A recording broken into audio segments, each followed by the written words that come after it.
Hi there. We've now completed week 3, and that one was about climate change science. We also had our first 2 student presentations. A ton of thanks to Jason and Cole for agreeing to go first. That was very brave of each of you. I really appreciate it, and I appreciate the people who have commented as well. I want to talk a little bit about those presentations, the topics of them anyway. Enclosed seas are really important because there are so many of them, and enclosed fresh seas have fresh water, and so civilizations formed around those enclosed seas, especially the Mediterranean. And as a result, people have been living around those enclosed seas for thousands of years, and they don't have much inflow, they don't have much outflow. Basically, they can be fairly stagnant. And a lot of the flow that comes into those seas comes from inland to give them volume. And in these days of intensive agriculture, there are a lot of pollutants that are coming into the Mediterranean Sea. Jason pointed out that the Mediterranean is one of the most polluted seas in the world, and it's very true. There are also tragedies of the commons with enclosed seas. A famous one is the Aral Sea, which is in sort of Eastern Europe, Western Asia. It's right there with the stands, as I call them. And during the Russian era, some of the irrigation projects that were undertaken by the communists diverted rivers that were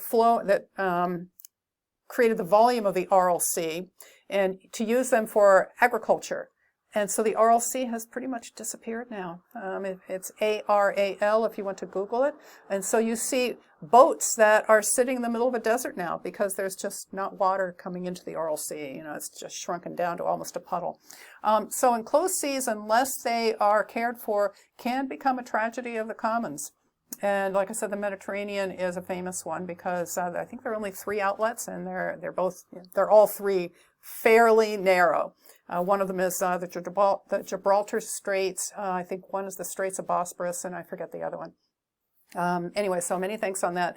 And Cole talked about the UN, which was perfect timing for the next week, which we'll talk about the politics next week of this course, which will talk about the politics of climate change. And the UN is leading the way on a global scale to try and address climate change. And so it was interesting to have an explanation of some of the various bodies of the UN and the functions of the UN.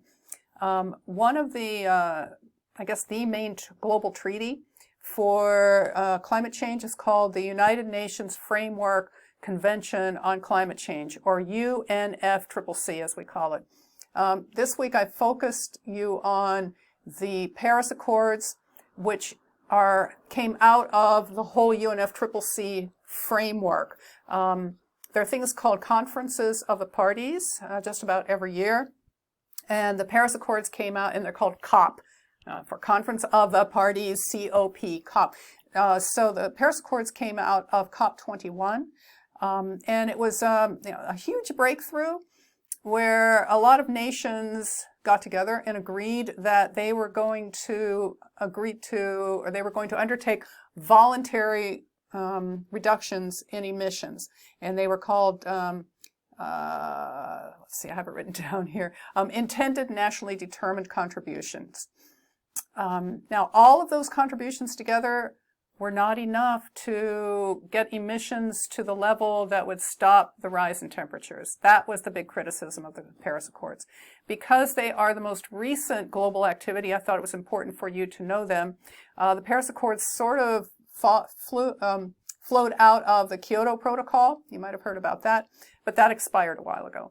So the Paris Accords were meant to replace the Kyoto Protocol and improve on it. And it was really pretty miraculous that nations agreed to reduce their emissions. But, it still doesn't get us where we need to go. The next COP is going to be in Glasgow, Scotland, where I went to the university to get my PhD. It was supposed to take place in November of this year. It's been postponed until November of next year. That'll be COP26. The Paris Accords came out of COP21. And I'm intending to go on behalf of my international water community. That'll be my first COP, and that'll be very, very exciting and interesting to see what do they come up with at these COPs and what really gets done. So we come back to a number of you in your comments said, so, what is the UN really accomplishing? And that's a very, very good question. What are they accomplishing? On the environmental front, the UN has done a lot through its, what's it called now, the GEF, Global Environment Facility, where the UN gives donations on a local and sometimes regional basis, but a lot of local projects for a wide variety of environmental issues and to resolve problems that are related to the environment. So on that level, on the local level, I think that the UN is doing a pretty good job of funding projects that really help people, especially in developing nations. On a global level, I'm not so sure. I think the jury is still out. I think that the UN is the one body that's capable of bringing together all the nations of the world and hopefully getting them to agree, as we did with the Montreal Protocol. And I think that you'll hear about that in a couple of weeks. But are we getting there on climate change? I'm not so sure that we are. So anyway, since the Paris Accords are the most recent, as I said, the most recent treaty that nations have agreed to on climate change, I thought it was important for you to know about them. And I will let you judge for yourselves whether you think that the treaty will be effective. And if not, where do we go? Where do we go from here? So thanks for your comments on the presentations. Again, thanks to Jason and Cole for going first. Next week, so a week from Sunday, today is Sunday the 6th, so a week from today, I'll want the list of references from each team. I'm looking forward to seeing that. And these weekly reports are a way for me to make sure that your team is on track. So I appreciate you getting them to me. And I appreciate the people who are serving as leaders and rapporteurs. One more thing about climate change. I believe that we're not going to get there politically. That's my own personal belief. I think that what's going to happen, what needs to happen is that consumers are going to drive the change, and consumers will have to make their own choices.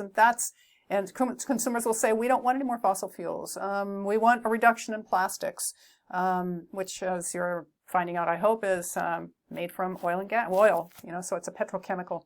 And so the oil industry, it's in the headlines now, the environmental press that I read, that oil companies see that the use of fossil fuels is reducing, and so they're ramping up production of plastics because that's another way the oil can be used.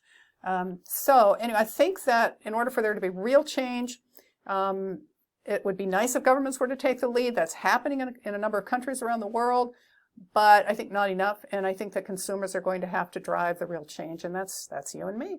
And we have to make more aware decisions with our own consumption choices.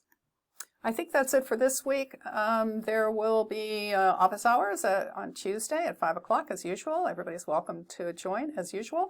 Any questions, send me an email. And thanks for caring, and thanks for being part of this journey. Bye.